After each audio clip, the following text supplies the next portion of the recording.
Let's take you back to the Moses Mabhida Stadium, where my colleague Aldrin St. Pierre is with SACP Deputy Secretary General Cyril Ramaphosa.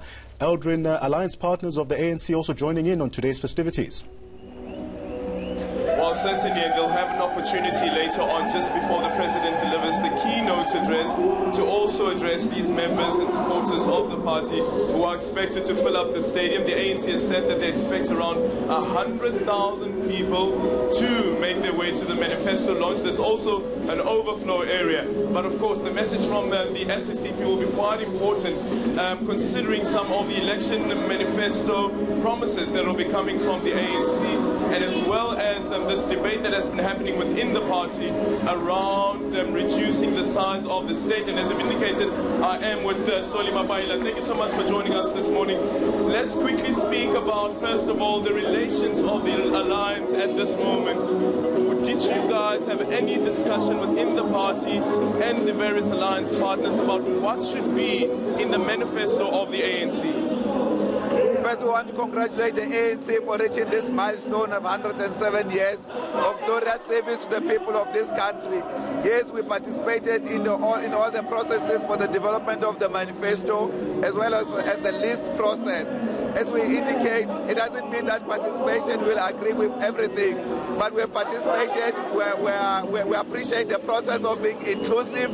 We endorse the manifesto in its totality. We will go out and convince our people to vote for the African National Congress, because the ANC has recommitted itself to its own values that we went into an alliance with.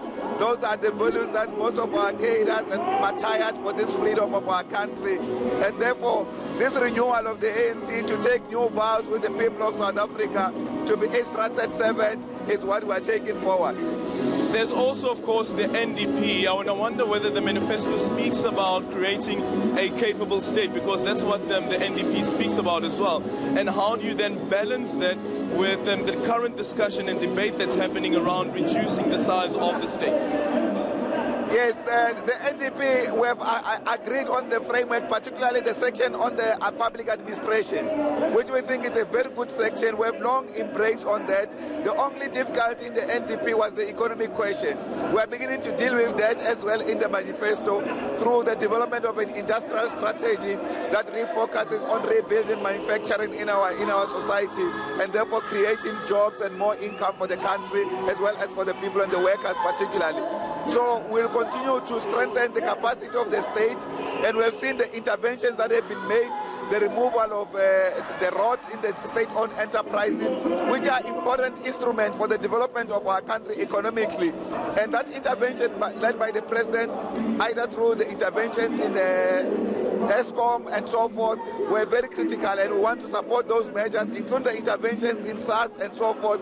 That shows the state's commitment to develop a developmental state and its capacity.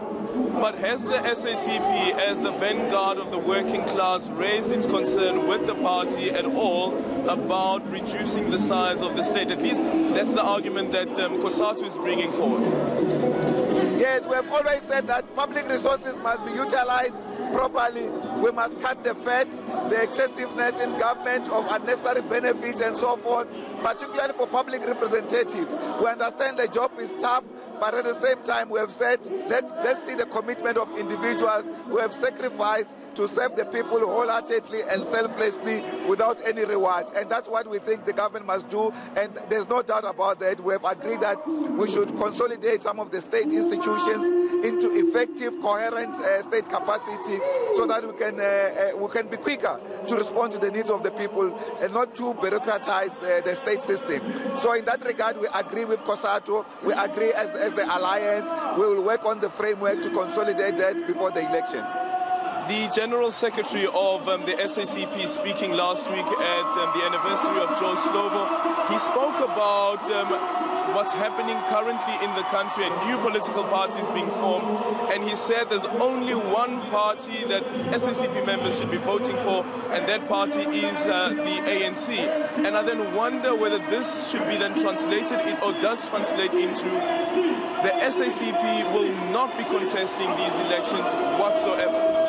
We are not registering to contest this 19 general elections, will be supporting the ANC to defend our revolution, to make sure that the liberation forces at this point in time do not lose power and handed power to reactionary forces who have shown when they've assumed power, even in some municipalities, the attitude, the disdainful attitude to the working class and the transformation agenda, the reversals that they've inflicted in just few metros. It's a great sign that the people of South Africa cannot accept that kind of service. That is why this recommitment and renewal of the ANC's vows with the people of South Africa to build a new social contract of common growth for the economy, inclusive economic growth for the rest of our people is critical for us. So we'll therefore vote for the African National Congress in defense of our democracy to transform our society and make sure that our people can benefit from the historical legacy of contributions of many of our members as well. Cyril Ramaphosa, thank you so much for your time. We'll continue with our coverage of the ANC's election manifesto launch as well as the January 8th statement. The president is expected to take to the podium around about 5 to 11, and we will be bringing you that speech live.